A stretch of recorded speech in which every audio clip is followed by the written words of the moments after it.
7월 17일 이사야서 43장 1절로 13절 너는 내 것이라 입니다. 이스라엘을 향한 변치 않으시는 하나님의 사랑을 하나님께서 다시 고백하십니다. 혹독한 징계를 받고 있는 상황임에도 불구하고 그들이 눈멀고 귀멀어 있었습니다. 그런 이스라엘에게 다시 깨달음을 주시고 하나님께서 펼쳐오신 구원 역사의 증인으로 그를 다시 세우시겠다 하십니다. 1절부터 보시겠습니다. 야곱아, 너를 창조하신 하나님께서 지금 말씀하시느니라. 이스라엘아, 너를 지으신 이가 말씀하시느니라. 너는 두려워하지 말라. 내가 너를 구속하였고 내가 너를 지명하여 불렀나니 너는 내 것이라. 내가 물 가운데로 지날 때 내가 너와 함께 할 것이라. 강을 건널 때 물이 너를 침몰하지 못할 것이며 내가 불 가운데로 지날 때 타지도 아니할 것이요 불꽃이 너를 사르지도 못하리니 대전하는 여호와 내 하나님이요 이스라엘의 거룩한 이요 내 구원자임이라. 내가 애굽을 너희 속량물로 구스와 스바를 너를 대신하여 주었노라. 내가 내 눈에 보배롭고 존귀하며 내가 너를 사랑하였은즉 내가 내 대신 사람들을 내어주며 백성들이 내 생명을 대신하리니.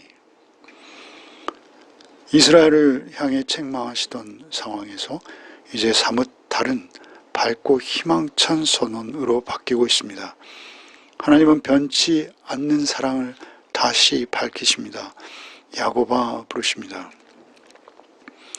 이스라엘 민족을 향한 선언이심에 그는 야곱으로부터 비롯되었기에 극히 개인적이며 친밀한 호칭 야곱으로 부르십니다. 이스라엘의 예전 모습이 생각나는 이름이죠. 야곱이라는 이름의 의미는 우리가 잘 알듯이 발뒤꿈치를 잡은 자 또는 속이는 자, 찬탈자입니다. 그런 기억하고 싶지 않은 이름이죠. 사실 이스라엘로 바뀐 이후에요. 그런데 그 이름으로 호칭을 부르시는 것이죠. 약점과 허물이 많은 자였으나 언약의 계승자로 그에게 베풀어주신 일방적인 사랑을 기억나게 하는 이름입니다. 이런 옛 이름으로 부르시는 것이 암시하시는 것은 다시 하나님께서 이스라엘에게 크신 긍휼을 베푸실 것이라는 것을 암시하는 것입니다. 내가 너를 지었고 창조한 자다라는 것을 다시 밝히십니다. 그런 내가 너를 구속하였고 지명하여 불렀다라고 기억나게 하시는 것이죠. 여기 특별히 구속했다라는 이 단어 히브리어로 가할은 혈족 간의 기업을 보존해서 상대의 빚을 갚아주거나 혈족의 원수를 갚아주거나 또는 자손을 갖도록 하는 어떤 구원 행위를 말하는 것입니다. 친족이 어려움에 처한 자를 그렇게 결정적으로 구원해 내듯이 놀랍게도 전능하신 하나님께서 이스라엘을 구원해 내시겠다라는 것입니다. 전능하셔서 너를 만드신 하나님께서 너를 도와주시되 내가 기업 이어나갈 수 있도록 다시 회복시켜 주시겠으니 너는 두려워 말라고 하십니다. 잃었던 것을 다시 회복시켜 주시는 것이죠. 그들은 지금 포로 되어 있어요. 다 잃어버렸습니다. 그러나 하나님께서 회복시켜 주시겠다라는 것입니다. 이런 선언은 이스라엘 자손을 바벨론 포로에 그저 두지 않으시겠다라는 의미인 것입니다. 너는 내 것이라고 하십니다. 내 소유라고 하시는 것입니다. 사랑의 관계를 가장 간결하면서도 강력하게 표현하는 것이 너 내 거야 이런 거 아니겠습니까? 물 가운데 지날 때 내가 너와 함께 할 것이다. 강을 건널 때 물이 너를 침몰하지 못할 것이다.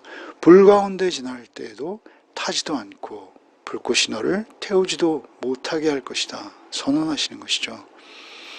그들이 바벨론으로부터 자유를 얻어 예루살렘으로 돌아오는 그 길 가운데 하나님께서는 그 약속을 신실하게 지키시겠다는 것입니다. 철저히 보호하고 지키셔서 안전하게 회복하도록 그 기업을, 그 땅을 다시 되찾도록 해주시겠다라는 것이죠. 물 가운데 지날 때에는 이스라엘이 이미 경험한 홍해를 떠오르게 하는 표현이죠. 강을 지날 때에는 가나안을 주시려고 요단강을 건너게 하실 때 일이 역시 떠오르는 표현입니다. 불 가운데 지난다는 것은 그 포로지에서 다니엘과 세 친구가 그 불가마에 들어갔을 때, 사자굴에 들어갔을 때 지켜주셨던 것을 떠오르게 하는 것이죠. 결국 하나님께서 고레스를 통해서 예루살렘으로 이스라엘 돌아오게 하실 때 절대적으로 지키고 보호하시겠다는 약속입니다. 이방 나라들을 이스라엘을 구원하기 위해서 속량물, 즉 이스라엘을 대신하는 구속제물로 삼으시겠다라고 하십니다. 4절에 내가 내 눈에 보배롭고 존귀하며 내가 너를 사랑하였은즉 내가 내 대신 사람들을 내어주며 백성들이 내 생명을 대신하리니 다른 백성을 제물로 삼으셔서라도 구원하심은 다른 이유가 아니라 내가 너를 사랑하기 때문이라고 본문은 말씀하십니다. 사랑 때문입니다. 하나님께서 이스라엘, 곧 교회, 나가서 성도를 구원하시는 것은 다른 민족들보다 월등하거나 선하거나 의로워서 그들을 구원하시는 것이 아니죠. 우리는 늘 잘 알고 있습니다. 오직 하나님의 주권적인 사랑하시기 때문에 구원하신다라고 하시는 것이죠. 그 사랑 때문에 우리는 담대할 수 있는 것입니다. 5절로 7절 말씀을 읽겠습니다. 두려워하지 말라. 내가 너와 함께하여 내 자손을 동쪽에서부터 오게 하며 서쪽에서부터 너를 모을 것이며 내가 북쪽에게 이르기를 내놓으라. 남쪽에게 이르기를 가둬두지 말라. 내 아들들을 먼 곳에서 이끌며 내 딸들을 땅끝에서 오게 하며 내 이름으로 불려지는 모든 자 곧 내가 내 영광을 위하여 창조한 자를 오게 하라. 그를 내가 지었고 그를 내가 만들었느니라. 도저히 귀향할 수 없는 그들, 귀향할 수 있는 조건이 도저히 되지 않을 것 같아 보이는 그들, 그러나 하나님께서는 두려워 말라고 하십니다. 반드시 너와 함께하여 내 자손을 동쪽에서 서쪽에서 북쪽에서 남쪽에서 모두 불러 모으겠다고 하십니다. 이스라엘의 포로들은 널리 퍼져 있었죠. 그들을 모두 불러 모으시겠다고 언약하시는 것입니다.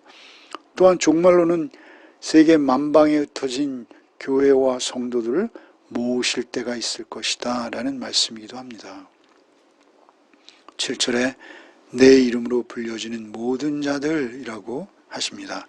하나님의 이름으로 불려진다라는 것은 하나님께서 선택하신 모든 자로서 하나님과 독점적이고 특별한 관계를 가진 자들을 말씀하시는 것입니다. 하나님과 관계 맺은 자들입니다. 하나님의 이름, 그 하나님의 성품과 하나님의 존재를 드러내는 자로 살아가는 자들을 말씀하시는 것이기도 하십니다. 하나님의 이름을 소중히 여기는 자, 그 이름이 거룩히 여김을 받기 원하여 하나님 중심으로 살아가는 하나님의 백성을 말하는 것입니다. 그 모든 이들을 구원하실 것이라고 언약하시는 것이죠. 내가 내 영광을 위하여 창조한 자들을 오게 하라. 내가 그를 지었고 내가 그를 만들었느니라. 그를 지었어요, 처음에. 그리고 또한 그를 예수 그리스도로 새롭게 하셨습니다. 놀라운 선언이시죠.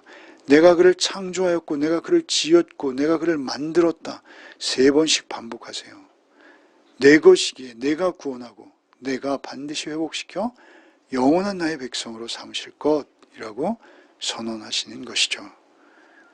8절 이하를 읽겠습니다. 눈이 있어도 보지 못하고 귀가 있어도 듣지 못하는 백성을 이끌어내라. 열방은 모였으며 민족들이 회집하였는데 그들 중에 누가 이 일을 알려주며 이전 일들을 우리에게 들려주겠느냐. 그들이 그들의 증인을 세워서 자기들의 옳음을 나타내고 듣는 자들이 옳다고 말하게 하여보라. 나 여호와가 말하노라. 너희는 나의 증인 나의 종으로 택함을 입었나니 이는 너희가 나를 알고 믿으며 내가 그인 줄 깨닫게 하려 함이라. 나의 전에 지음을 받은 신이 없었느니라. 나의 후에도 없으리라.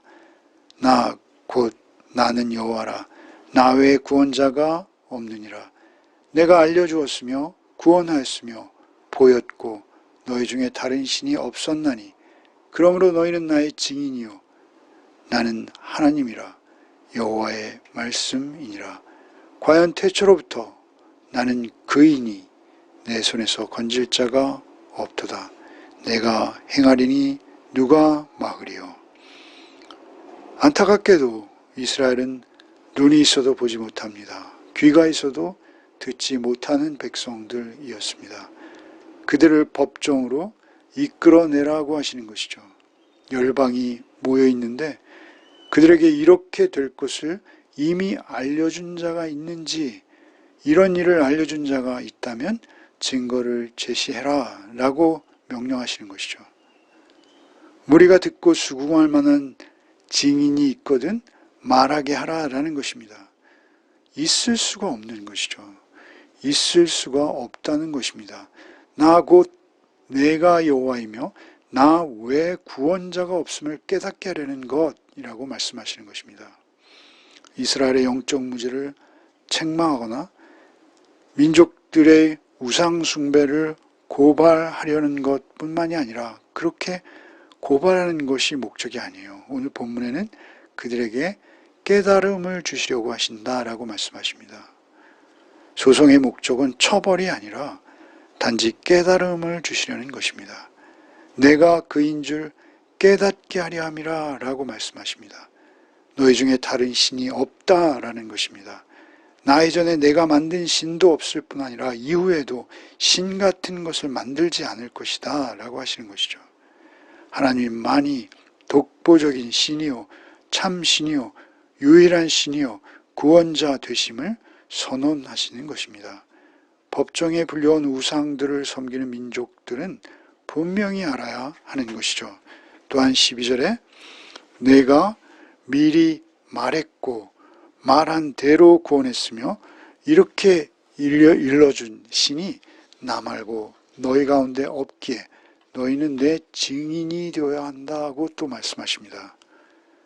이스라엘 백성은 이전 과거의 역사를 통해 피부로 생생하게 하나님을 경험한 바 있습니다. 이제는 더 이상 귀멀고 눈먼 자가 아니라 유일하신 참신이신 하나님만을 증거하는 증인의 삶을 살아야 하는 것입니다. 열방 가운데 하나님께서 행하신 일들을 나타내지 않으면 이스라엘은 얼마나 모순적인지 스스로 알아야 하는 것입니다. 하나님을 만난 자, 하나님을 증거하지 않고 살 수 없는 것입니다. 하나님을 만났다면 그 모습과 형태가 어찌 되었던 나를 구원하시고 나를 은혜로 찾아오셔서 하나님의 백성 삼으신 그 은혜를 자랑하고 기뻐하지 않을 수 없다라는 사실입니다. 기도하시겠습니다.